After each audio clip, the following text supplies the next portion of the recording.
Went out with a guy this year, and he served me a savory meal with a whole glass of almond milk with it. And I was out the door. I was like, no, that's so weird.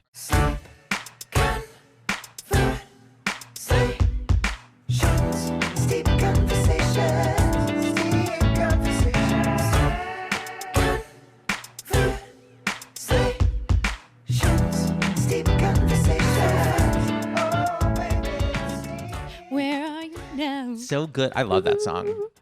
Those two also, like, I feel like that was the golden age of Justin Bieber. Yeah, I would It say was so. when I was in college, and maybe it was just Those are the vibes. There's No. also a song.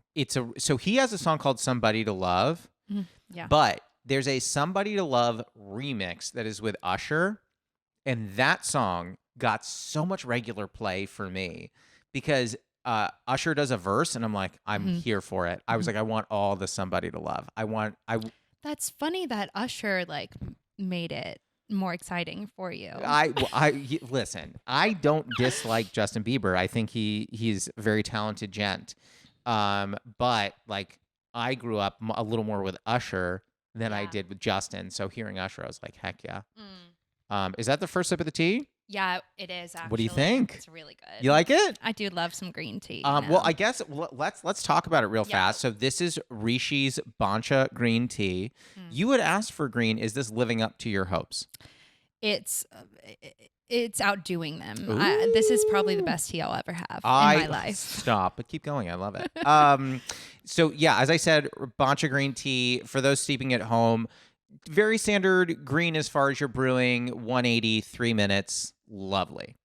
I love how you know your temperatures. I love tea. You're a tea nerd. I think that's fair. Like, how long did it take you to come up with the concept for this podcast? Like, you knew you were going to do a podcast, but didn't know? No. So here's what happened. I think I might have told this in the pod, but who cares? I used to, if any of my friends were like having existential crises, wanted to have a serious conversation about like what's going on with them, whatever. This started even back when I lived in Chicago. I would be like, why don't you come over? I'll make us some tea and we can just like have a chat. So my very good friend, Aaron Hutcherson, follow the Hungry Hutch. He's a food journalist for the Washington Post. Wonderful guy. I actually made his cornbread stuffing recipe for Thanksgiving.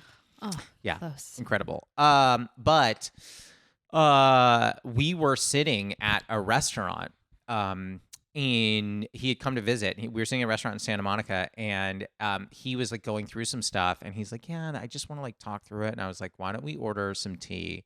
It's going to be a really easy way to just kind of like settle You're in. like little Mrs. Doubtfire. I little wish. Nanny McPhee. Sometimes I do put like the meringue pie on my face just to feel like Robin Williams.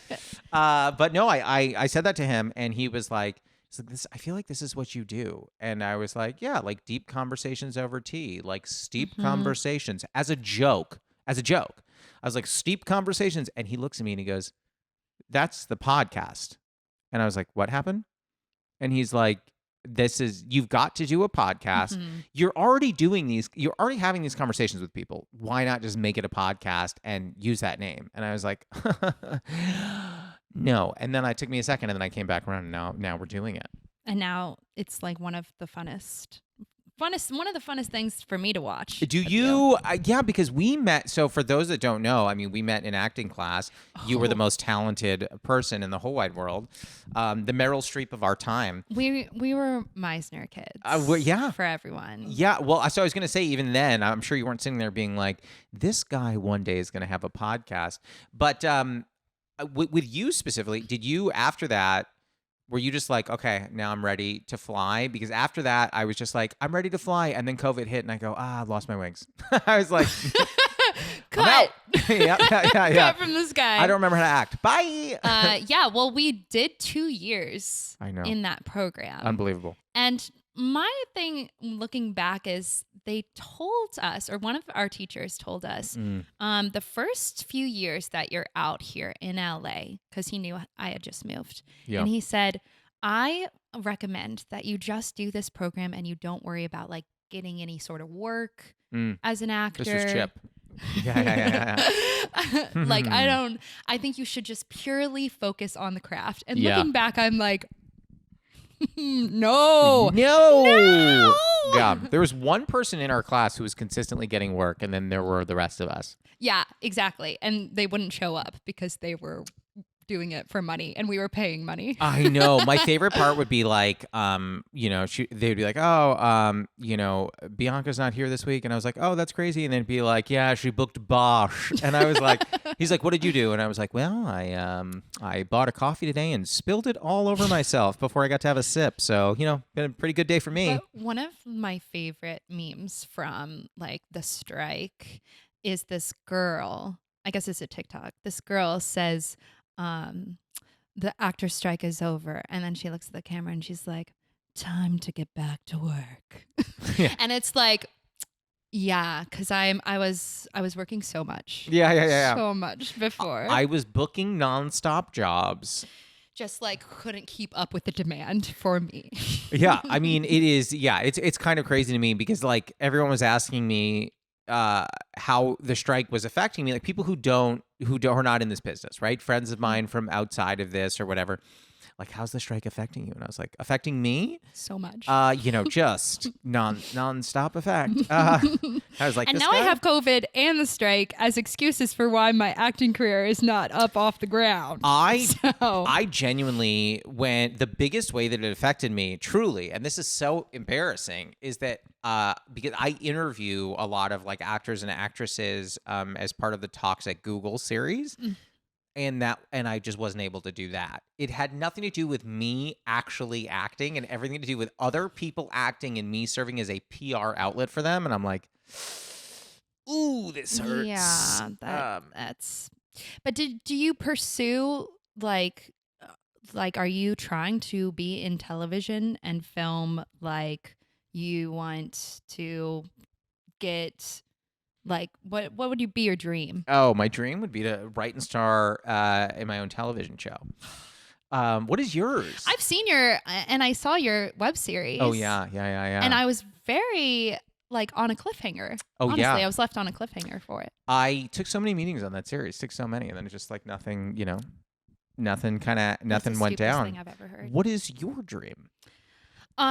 Okay, so yeah, it's changed over the years. Oh my gosh, tell me. But because originally I came out here and I think every actor is kind of like just I know I'm good. Oh, I haven't had that feeling ever. From high school. Yeah, okay. I crushed as Malin in Steel Magnolias. Okay. As a 17-year-old. Every 17-year-old dreams of being in Steel Magnolias, yeah.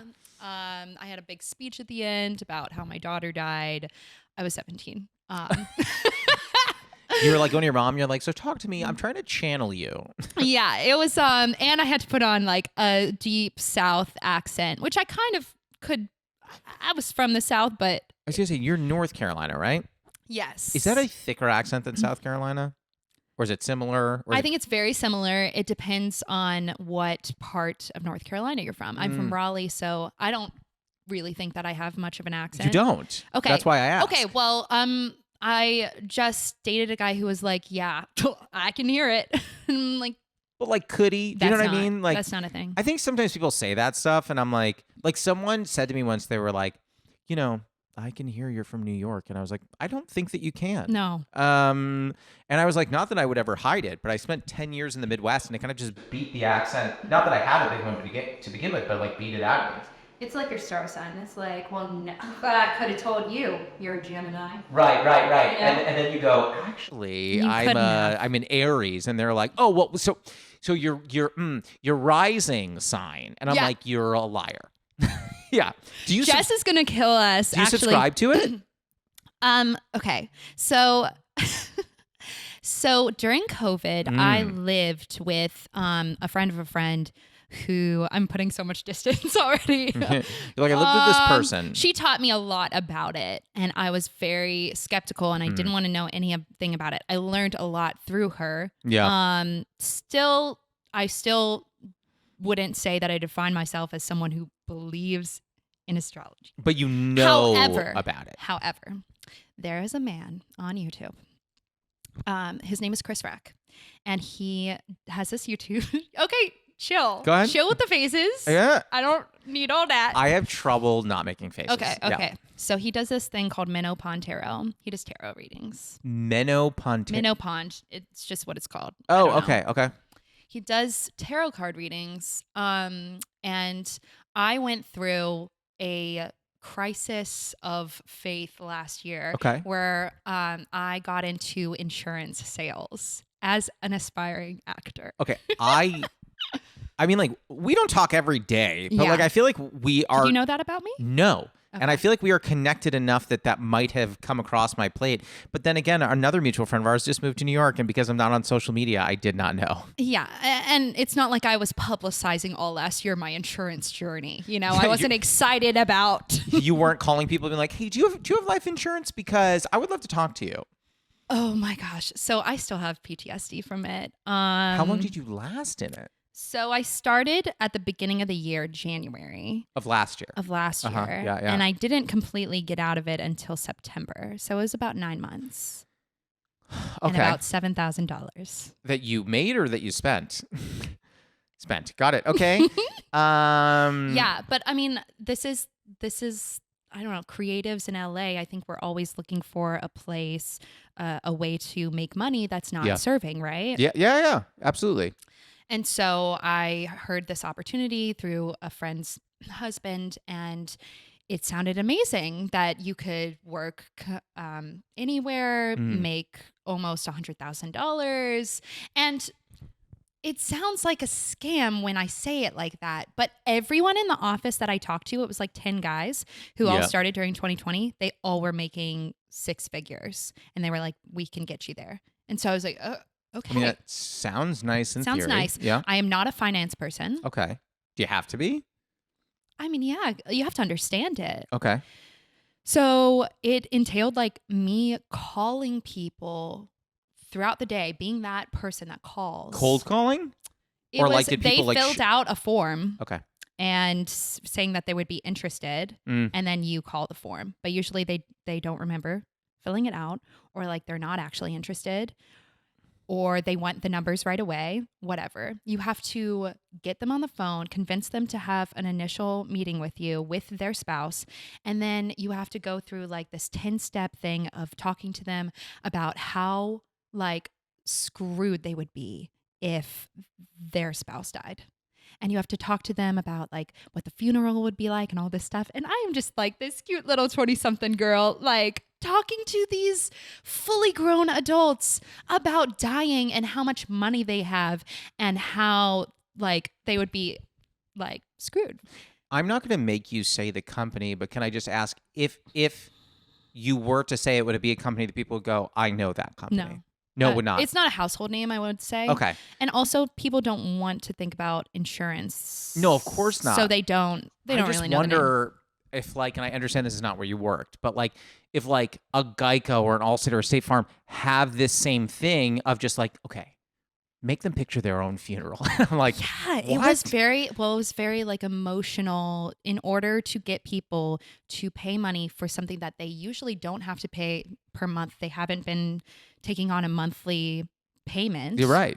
In order to get them to the place where they would do that, they have to think about like the value of what they would be paying for and like the protection that, so you have to like take them there. Yeah. The other problem I see with this for you personally. Yeah.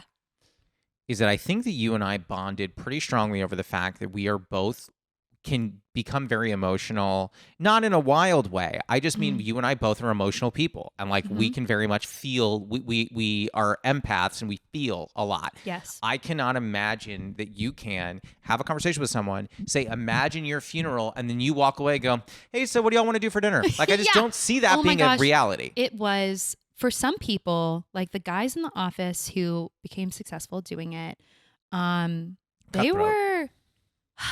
But also they were there were empaths in that office. Like they were actually the people who are best at that job can read people very easily and understand people really easily.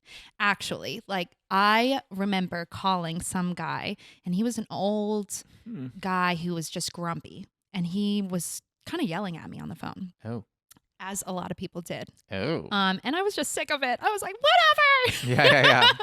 You're like, I'm Whatever. helping I you. called you, But you filled out a form, sir. yeah, you put a form. I have it in front of me. I remember hanging up, and my one of the coaches was like, what did you hear from that guy? Like, what did you hear through his voice? And I was like, well, I heard that he didn't want to listen to me. He wasn't listening. And he was like, no, what I heard was that he just doesn't have anyone who ever listens to him. And he just needed someone to listen to him. And I was like, was I just so insensitive on the phone to this person? Like that mentor was just like, you need to listen to where you're meeting these people in their lives. They are walking around doing X, Y, and Z during their day. They're not expecting your call, and you have to suss out where they are emotionally, whether they're ready to have this conversation, whether it's a value to them. It's actually kind of like it played into a lot of things I learned in acting class, which is why I was initially intrigued to do it, because I was like, oh, you have to be really tapped into humans in this. But I think that you kind of like, you lose yourself a little bit in these jobs. Like you'll be a server, and then you'll be pursuing insurance, and then you will have a social life in LA, and you kind of can lose your way from like, but when is the last time I acted?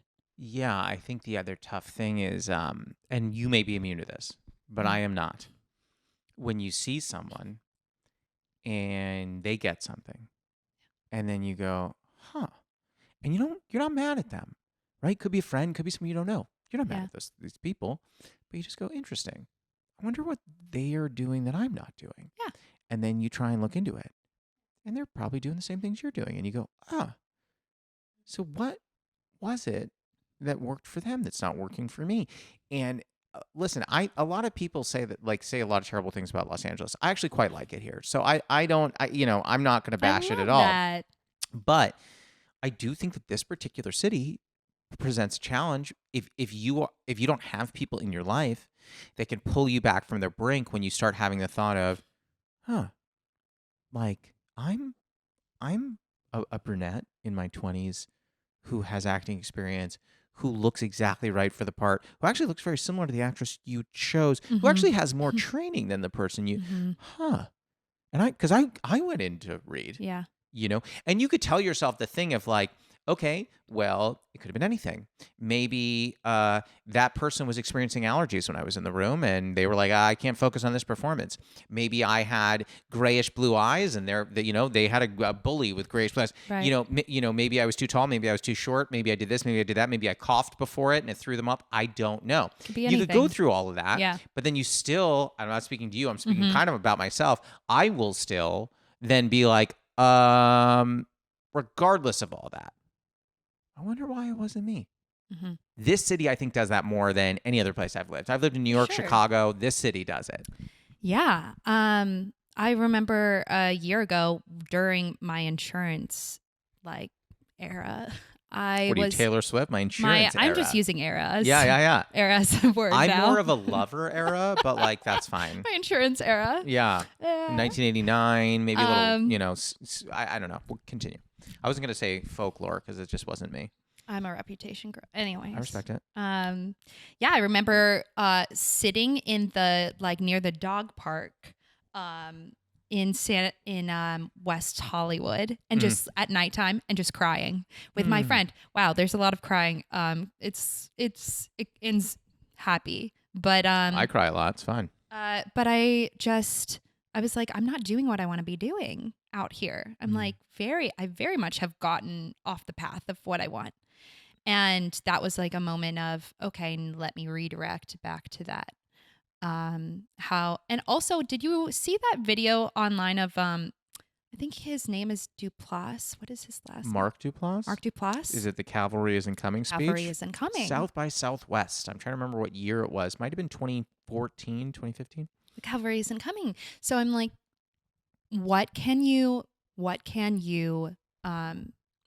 be in control of out here. That's the only thing you can do. You can't be in control of whether you cough or whether they're mad or the casting director thinks you look like their ex-boyfriend or something. But you can control what projects you make.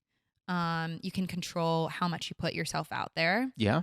And I think that there's happiness and power in doing those sorts of things. And I think I've been sad because I just haven't been like doing those things. Like you're not creatively fulfilled. Like even this podcast is creatively fulfilling to you, right? I would say some episodes more than others, but yeah, I think generally speaking it is. And are you not so proud of yourself that you had an idea, or rather your friend had an idea? Well, we had an idea. Y'all had an idea and then you executed it. I have a lot of trouble giving myself credit for anything. That's what it sounds like. Yeah, yeah. Well, I think a lot of us suffer from that, but I certainly do. Because a lot of people talk about the journey versus the destination, and I think there's a lot of value to that. A lot of times I also think about the destination against the journey. So like I'll give you a great example. I was talking to someone the other day who was like, would you ever go back and get like a master's degree? And I was like, oh no. And they were like, why not? And I was like, why? Don't get me wrong, I enjoyed college. To me, the entirety of the time I was in college, this is not an exaggeration, from the beginning of freshman year, academically, I thought was, oh, this is all just a means to an end. I just need a degree. Like, did I learn stuff? Sure. But like the entire time I was like, oh, this is, I spend the time here to get degree. Time, degree. I wasn't like, I really want to understand this assignment. Or like, No. I want to know more about microeconomics. Like, no, all I wanted was that. And sometimes my brain is wired in a way where I'm like, what is the end result I'm going for? So like a prime example, I was trying to adjust myself there. Trying to adjust myself. As far as this, a prime example as far as this podcast goes, is this podcast gives me a lot of joy because I get to connect with people like you who I consider an important part of my life. I also get to meet new people and hear a lot about them and what they're into. But, you know, there's also that voice where it's like, are you getting 100,000 listens an episode? And I'm like, no. And then the voice is like, oh, so what's there to be proud of? Right. And it's toxic. Yeah. But like, you know, I'm just being honest, like that kind of voice goes through my head of like, it's never enough. No matter what we do, it's never enough. Out here, everyone tells you have to be making your own stuff. You have to be making your own stuff. Is that where the milk woman came from? That just was an idea that I had for a sketch, and I just made my friend. I was like, I've got this psycho idea where I just dress up like a milk lady and go around my neighborhood, and it might flop. It might be not funny at all. Or it might work, or it might be medium. I don't know, but I just kind of want to be making something right now. So that was a year ago I made that too. Didn't you just release it? I just released it, yeah. Why'd you take so long? That's a good question too. I made it and then I just stepped away from it, maybe because I didn't think it was funny enough or something. But basically whenever I have a split of a breakup or some sort of situation like that, I start examining my life again. Okay. And so I recently had one and I was like, I'm just like tired of that. So I'm going to put all of my energy into my career and what can I be doing for it? And I just like go like funnel all of my energy towards that. So I was going home and I was on the plane and I was thinking about all the things that I need to be doing. Yeah. Kind of like what you said. Yeah. And I was just like, the only thing that really separates me from the people who are succeeding, quote unquote, like booking things is because they're just out there more. They're just out there more. When I go to UCB and I do shows, I'm out there, but it's not as frequent as they are. They are putting themselves out there on social media and they're doing weekly shows, and that's really it. And then I started to like suddenly believe in myself. Shocking. I started to believe in myself, which is something that I don't do frequently, honestly. Like I am out here, the very presence of me out in LA is like, I believe that I can do this. I going back to the milk lady, milk woman, milk person. Milk lady is the term. Milk you know? lady. Okay, I would have said milk woman. It's milk lady. I guess milk lady and a man. Milk man, milk lady. Milk. It I'm wouldn't a be lady. milk gentleman and milk woman.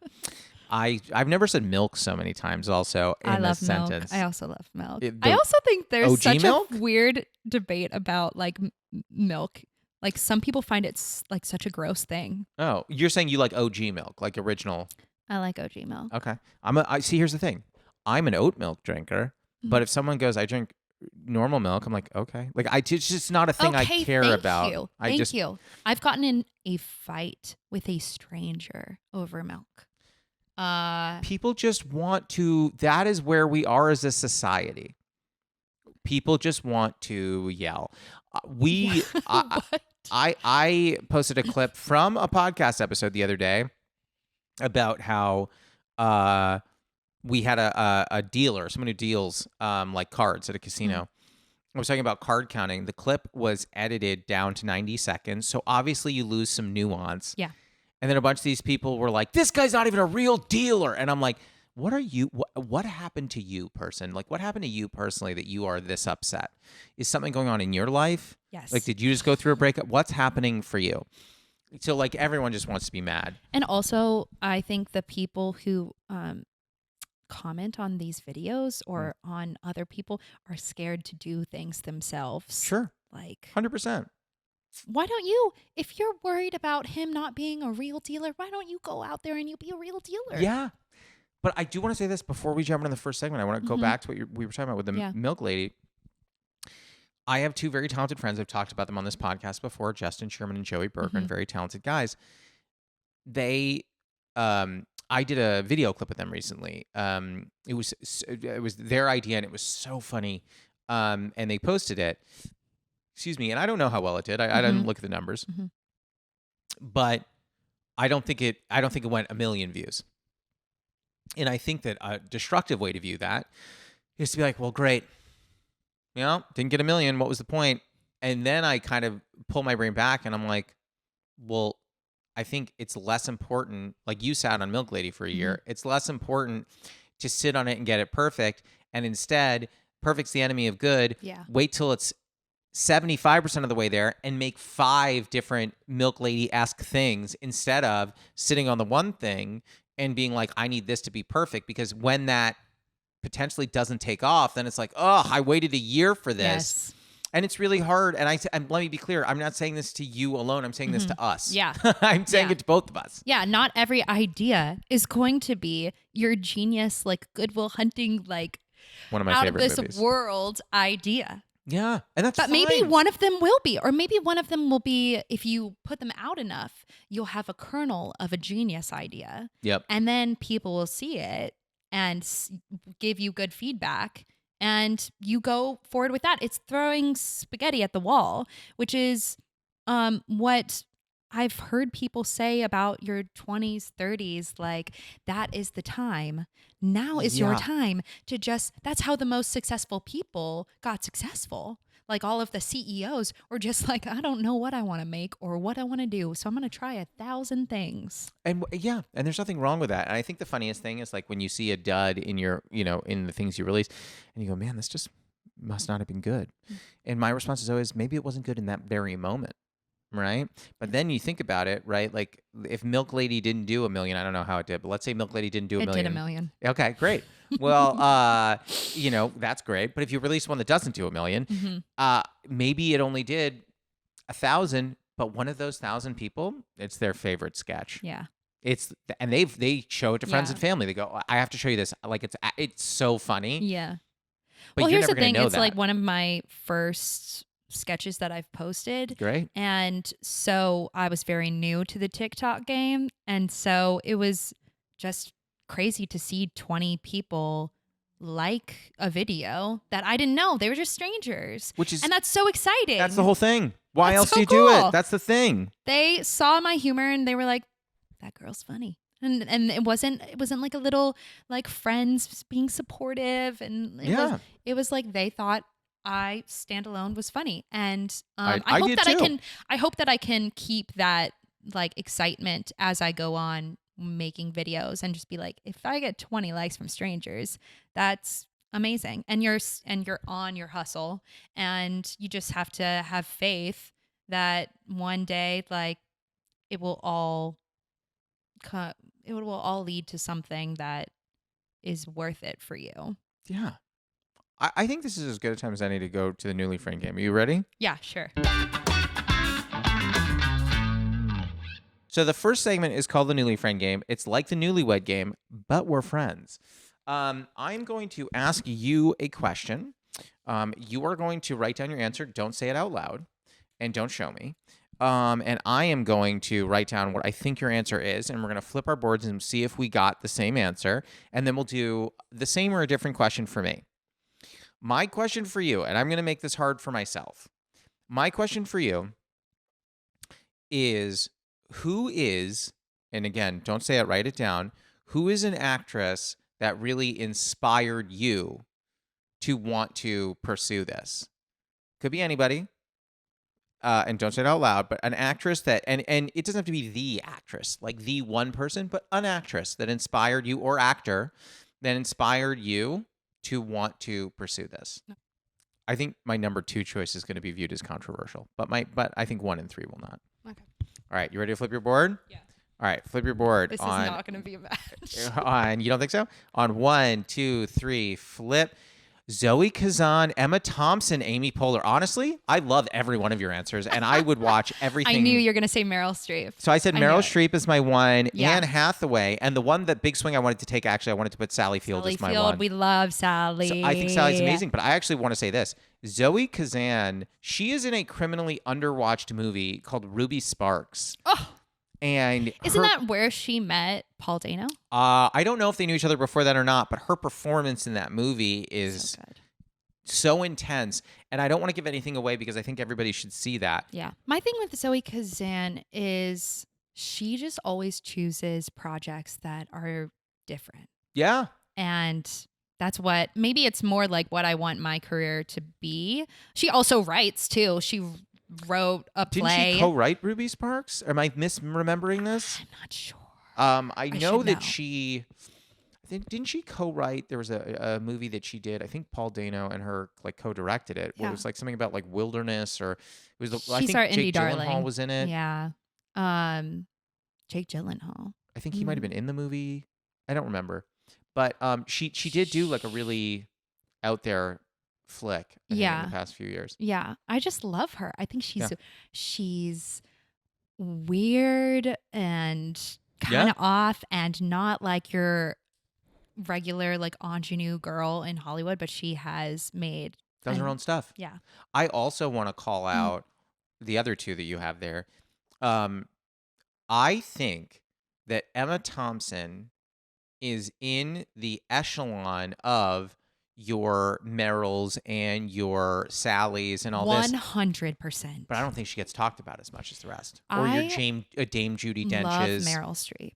Love her. Mm. But she has kind of like this icon like Now she does, yeah. around her. Everyone's just like untouchable actress. Yeah. And there are people who are her peers, and I don't understand why just she like rose up to become that, because Emma Thompson, to me, amazing, and a writer too. I didn't know she was a writer. What? Yeah, she wrote Sense and Sensibility. She wrote it. Sorry, Jane Austen. She wrote the screenplay. Okay. And that she was in with Kate Winslet Oh, wow. and Alan Rickman. It is the Sense and Sensibility. Two other powerhouses that you just mentioned there, yeah. Yeah. And I just love her relationship with Alan Rickman too. I love anyone who can write and act. Yeah. Period. And this Why is you the love person me. that I this is the person that I gave John Ruskin when we started at Ruskin. I think in the initial interview to get into the school, he was like, "What is the actor or actress that is like your number one?" And he thought that I was gonna say like Emma Watson or Emma Stone or something. Like he was very surprised by my answer of Emma Thompson. I mean, I like the other two you just mentioned also. We love them. I think Emma Thompson's great and everything. I also think that she's not. This is not a comment on any other actor or actress. I don't think that she'll shy away if someone's like, "Hey, you want to do like a bit parts, kind of funny in this thing?" She'll be like, "Sure." Like I feel like she's just like down to clown a little more. And that's why I love Meryl, because she's not afraid to be weird and she's gonna do like Doubt. Yeah. Well. And then she's gonna do Mamma Mia. Okay, well that I wouldn't even watch, but she's gonna have fun no matter what, and that's what a long-lasting career in Hollywood is, because you're having fun. There are some other actors like Hilary Swank. I love Hilary Swank, but I wish she would just let loose a little, do a comedy. Has she done a comedy? Can you think of one? I mean, it depends. Were you laughing during $1 Million Baby? I don't know. Okay, well, let's do the same question for me because I want to. Yes, I'm gonna tell you. Oh, I already know. You know my answer? You think? I know one. Oh, interesting. Okay. Well, then I'll see if I can write that person. Give you some points here. All right, I have my answers. Do you have yours? One. I hope. I wrote three. One. Okay. All right. If we wrote on 1, 2, What is 3. your number? Did you circle the number one? You can take my top one. Will be the number one. Okay. All right, and flip. Jerry Seinfeld. Interesting. Oh, I thought it was just Okay. Yeah, that makes sense. So I wrote down Robin Williams. So Robin Williams is like, it's no surprise if you're like, Josh, what's your favorite movies? And I'm like, Dead Poet Society, Good Will Hunting. They're like, okay, I'm sensing a pattern. Because I love him so much. He inspired me a lot. Sam Rockwell, I find to be, in my opinion, my favorite actor. Ever. Probably. Period. Yeah. What is his number one performance for you? Oh boy. My favorite movie that he's ever been in is called The Way, Way Back. I watch it all the time, and it brings me so much joy. And the person that he plays in it is someone I felt like I needed a lot in my life, so that meant a lot to me. Yeah. I think Seven Psychopaths, his performance in there is. I feel like I wasn't aware of Sam Rockwell until like 3 Billboards. And he's great in 3 Billboards. But that's late. Like there's so much that he's done before that. Here's the problem with Sam Rockwell. He's done a lot of movies that people haven't seen. Yeah. A Single Shot, people haven't seen. Snow Angels, people haven't seen. Yeah. Like you go Seven Psychopaths, a lot of people haven't seen. If you go back and look at some of this stuff, also he doesn't care about all the hoopla. He's just kind of chilling. Yeah. And he's not trying to let you know that he doesn't care. Like Jim Carrey wants you to know that he doesn't care. Right. It's like, well, so does, you wrote down Jerry Seinfeld. Jerry Seinfeld also wants you to know he doesn't care. Oh my gosh. The viral video of him rejecting Kesha hugging him. Oh yeah. Is so funny and also mean. Yeah, I mean, listen, I think Jerry Seinfeld as a comedian influenced me. I think as a performer, not as much. I love how sure I was, and then you took that right from my Spoon River in class. I just remember you talking about him for so long. I do. About him. The third person I wrote down, who, in my opinion, belongs in the echelon of a Meryl Streep, is Allison Janney. Yes, I really do believe that. She deserves it. I think that. Her performances, she's so good in comedy. She's so good in drama. Yeah. Her performances always rock my world. I think she's just the bee's knees. I'm so into everything that she does. And if she's in something, I'll almost always see it. There are some movies I haven't seen yet that she's done because she's kind of prolific, but I love her. Yeah, I feel like is there one male actor that's like Meryl Streep level? Do you say? Maybe Denzel.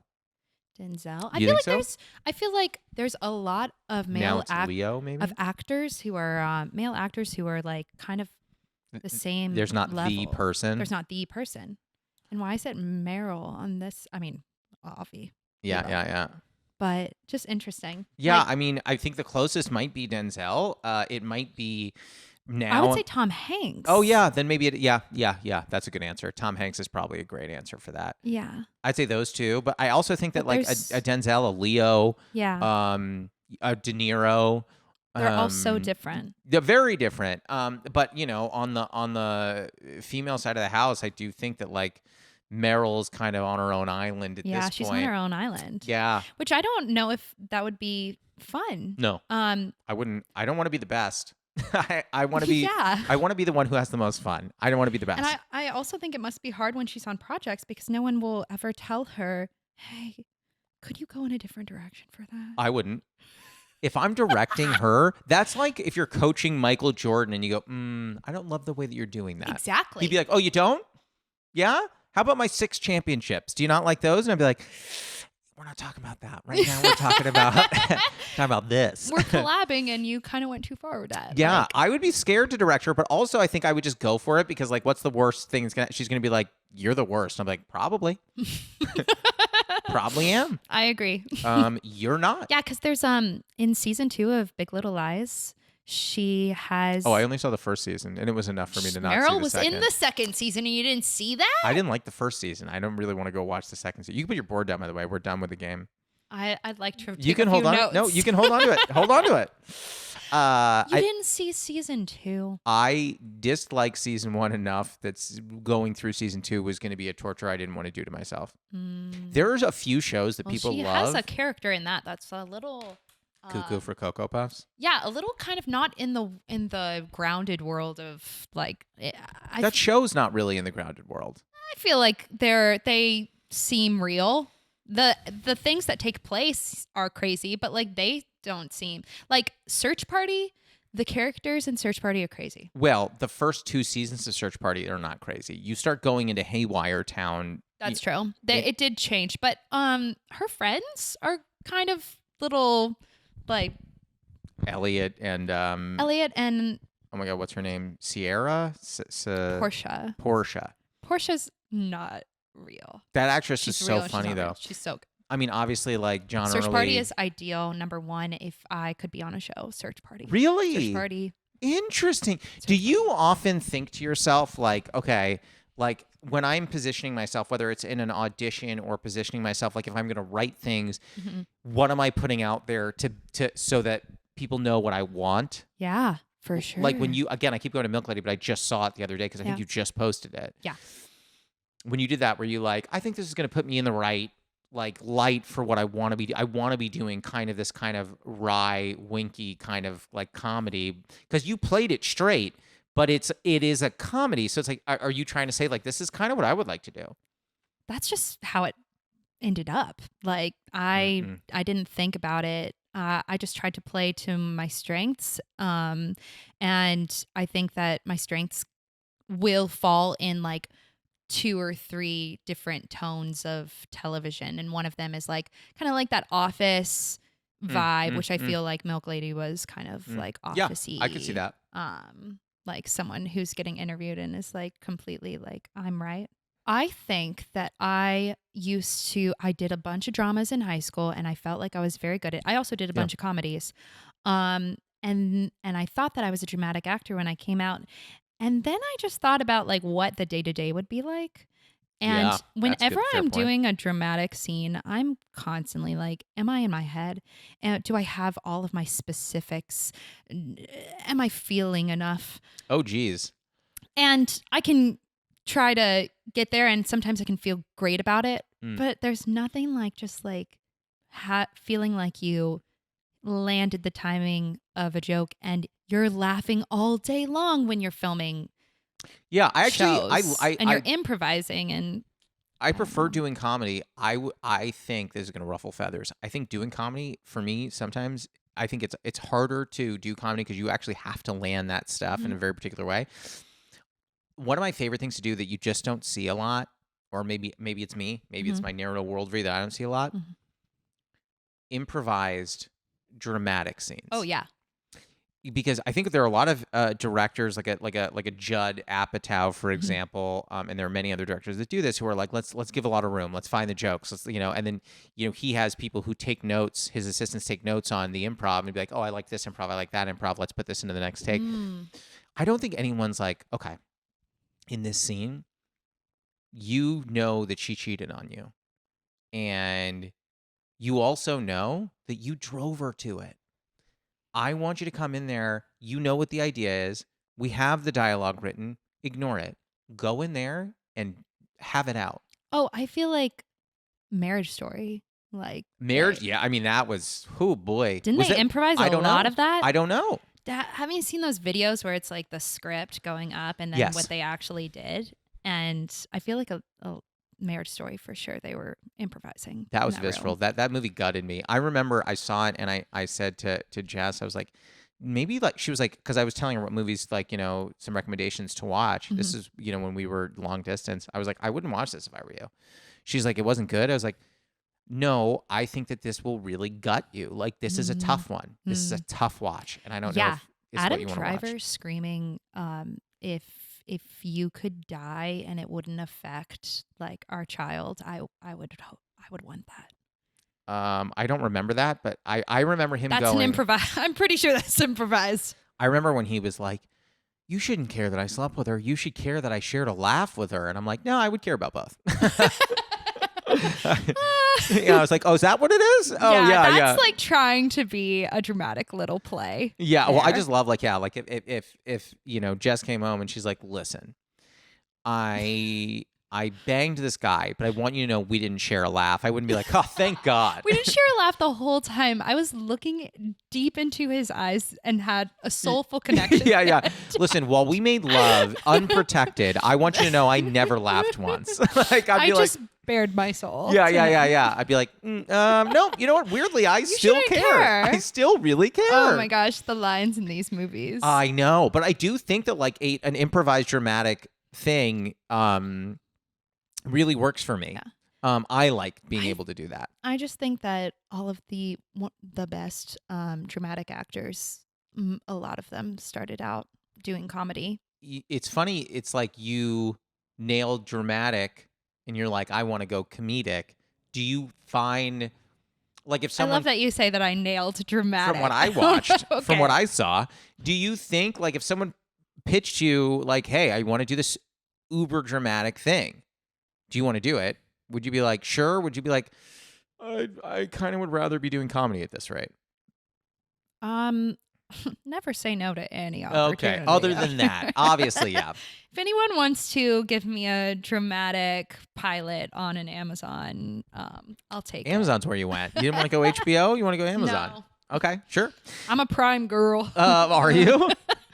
I try and think about what streaming platform is most my aesthetic. I don't know. I think at this point right now, I probably watch Hulu the most. But I don't know.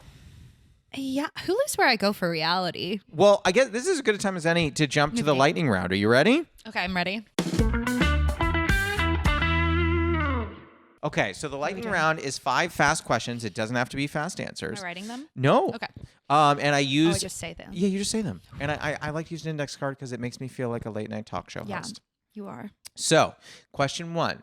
What is a favorite ritual of yours? So, for example, I like to brew tea. My favorite ritual is to get coffee. Okay. And spend $8 on coffee Only in every LA. morning. I mean, do we can give them a little shout. Is there a particular place you like to get coffee? Yes, my neighborhood coffee joint is Coffee for Sasquatch.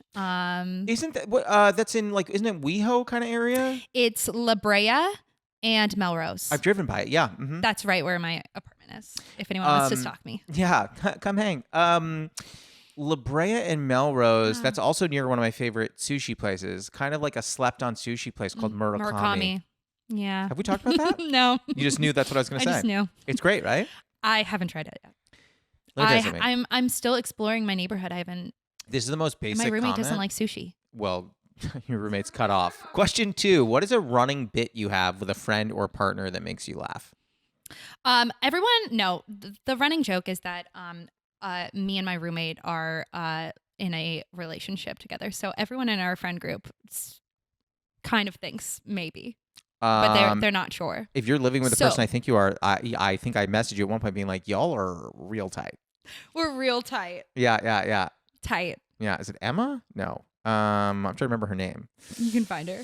Yeah. You find her on my Instagram. All the time. Go ahead. There was one time where we were going out for lunch and she went to the bathroom and I just put my card down just like to pay and I knew she was going to Venmo me or whatever. Yeah, that's fine. And the bartender was like, yeah, gonna do it fast while she goes to the bathroom. Smooth.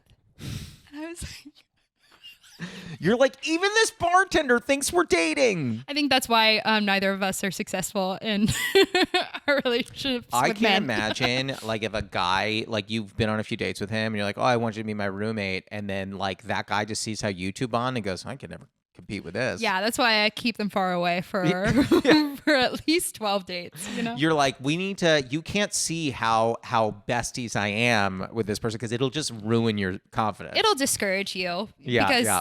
the level of familiarity and like comfort, you Of know, course, it's hard but to get to. very hard. You need to put in a lot of Do you hours find for that. like you've had that with your friends over the years? Absolutely. Yeah. I'm still, listen, one of my best friends to this day, we met the first day of kindergarten.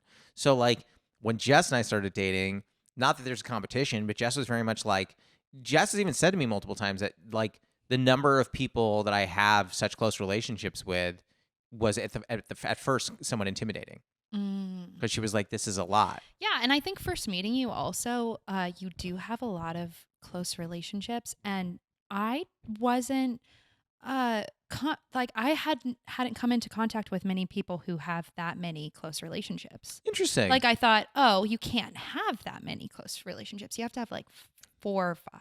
Is that true? Well, I think some people would subscribe to that. My feeling is like, no matter how often people talk or don't talk, if you are 100% genuine and authentic in your interactions, Yeah. you do build a relationship. Yeah. You And know, it's just putting time into it. right? But like a good example, you and I don't see each other every day, but every time I see you, I'm very much like I just open the door of my soul and I'm like, here's everything. Like, you know, I think that's what 2 years in boot camp does. Dear Lord, don't I know? Where we talk about the deepest things that have ever happened to us. Yeah, and then they're like, 2 okay. nights a week for 3 hours. And then they're just like, all right, and have a good night. I'm like, yay. It's like, what's the worst thing that's ever happened to you? Oh my gosh. Okay, bye. yeah. See you next time. The exercise where you're sitting in the chair. Oh man. Oh, the one where you're going down on a plane and you have to call someone and you have 30 seconds to talk to your loved one. I forgot about I that. remember that one forever. Yeah, me too. Oh yeah. Question 3. What is a very controversial opinion that you have? That it's okay to gulp milk down by itself. Oh, okay. So you're again, just for those those listening, tuning in later. Yeah. This is OG. I'm pro milk. This is OG milk. This is cow milk. 2%. 2%. I'm gonna anger a lot of people. Interesting. When I was a kid, this. I was a skim guy. You're 2%. You're a skim? That's like I water. was. That's water. Well, that's just what I was raised It's on. So to diluted. me, I didn't know any Yeah. different. Yeah. But you will drink just a glass of milk. Yes. Interesting. But here's the thing. Here's my caveat. Okay, go ahead. I went out with a guy this year and he served me a savory meal with a whole glass of almond milk with it. And I was out the door. I was like, no, that's so weird. Are you telling me, like, hypothetically speaking, like he'll like roast a chicken and make some potatoes? And all He that, made me a and HelloFresh savory meal. okay. Chicken, like vegetables, And they mashed give you potatoes. a glass of. And then he himself had a tall glass of almond milk with it. Also, can I ask? This is not the point of your story. Does a guy get the same amount of credit for making a meal if it's HelloFresh versus if it's... No, I didn't think so. no. I didn't think so. No, but I know that he thought he did. He was like, so I made you dinner tonight. I'm like, but you followed the instructions for the... If I were him, I would have hid the HelloFresh. I would have been like, I'm not letting her see the HelloFresh. Keeping that a secret. Yeah. And then I faked being sick later on in the night And then you were just to like, leave. We're done. And he was like, did my dinner make you sick? And you're like, no, the fact that you drank a glass of milk did. Yeah, that made me truly sick. Ick. Question 4. Have you ever experienced imposter syndrome? And if so, is there one moment that you think about? Oh my gosh, every day. Mm. Every day. Imposter syndrome. Oh, I had imposter syndrome the other day at a callback. Like, it's the confidence thing that we were talking about in being an artist and being like, I deserve this and I'm good enough and it was for a Coca-Cola commercial. And all I had to do was scream. Like, I had to scream and pretend like I was in a basketball Oh. crowd. And this is why actors are messed up, because you leave the room and you're like, did I scream well enough? Was my scream gonna get me cast? Did I? And I had to sip a Coke can, which, if anyone knows, I love Coke. I was brought up on it. I do it every day. Yeah. And I had to sip it, and I was like, did I sip it believably enough? Did I sip it weird? Yeah. Did I make too much noise? I was weird about it. I can just imagine you going, did I do after or did I not? Should I have? Should I have? Or would that be creepy and like too much? Yeah. Yeah, these are the things that we just have to put ourselves through, and then be a sane person at the end of the day. To one day afterwards. be on search party. Yeah, one day, and I'll get my sip down to perfection by then. So I wasn't gonna say anything. I actually had wanted to cast you in something, and then I saw you sip a Coke, and I was like, we can't have her on. That's just like, that was the thing. I wanted to. It's my Achilles heel. I can't. It's your Achilles sip. Final question for you. What is your favorite tea? And if you don't drink a lot of tea, what is your favorite comfort? So, I don't drink a lot of tea, as we talked about before this. Yeah. I, at the end of the day, like to take a bubble bath. Oh. A hot bubble bath. Well, that's fun. Yeah, I even told my roommate, I was like, I need the bathroom with the tub. Okay. It's a matter of like mental health. Every day you do this? Almost every day. Almost every day. Do you use any of like the salts? They I have use it like, all. Okay. So I we do use it all. salts, we do bubble bath. I kind of want to try the milk baths too. What's a milk bath? Not to bring it back to milk See, I gotta for tell the you, 11th time you today. have brought up, and we're not editing any of your milk takes. Great. But wait, so you use the salts and the bubbles. Yeah. Now, Use it all. I think a bath bomb is the same as bubble, or that's its own thing. It's like soap, Oh, like just okay. sizzly soap that it's like bubble bath, but it's Interesting. just in a compact, solid Oh, form at first. Okay. Do you like candles? You know what you've taken baths? No, I have. I just use the liquid bubble bath. You just put it- Yeah, that's not as fun though. Yeah. I don't know. I don't take a lot of I baths. like Lush. You know the Lush ones? They're very thick and like No. luxurious, and they smell insane. Maybe and I'll ask they're, for that like, for the holiday. vibrant colors. I would definitely recommend. Yeah, bubble baths. And then watch. I do love Married at First Sight is my favorite reality show, and So I'll you watch that. like prop up like a tablet or a Yes. computer and watch. Yes, I with wine. Mhm. Oh, okay. I don't do a lot of baths. But I enjoy it when I do it. And it shows. Oh. Okay, let's end with an insult. That feels great. I just think you live in Venice. You live by the beach. Yeah, You're yeah. supposed to be like calm, cool, collected. So I just need to chill. surf and take baths. That's Okay. and that's the key to a lucky, happy life. Well, I've got my assignment. Well, that's the pod. How do you Next feel? time I check on you, Yeah. I need at least 3 separate bath experiences from you. I will report back. Okay. I'll just have like a punch card. Okay, great. Yeah. Yeah. I need Jess to sign them like Okay. a chaperone, As she will. so that I know that they actually did take place. I think she will. Okay. But that's the podcast. You feel good? I feel great. This Yeah. was so much fun. I feel like we talked about everything. A lot of milk. It was mainly, so this is just mainly a milk podcast. Yeah. I'll come up with a steep conversations, a dairy, a dairy play. Okay. Lovely. I'll get the joke. I'll text it to you later. I can't wait. Well, Abby, thank you for coming. Thank you, Josh. Of course. That was Abby Neal. You can find her on Instagram and TikTok at Abby Neal.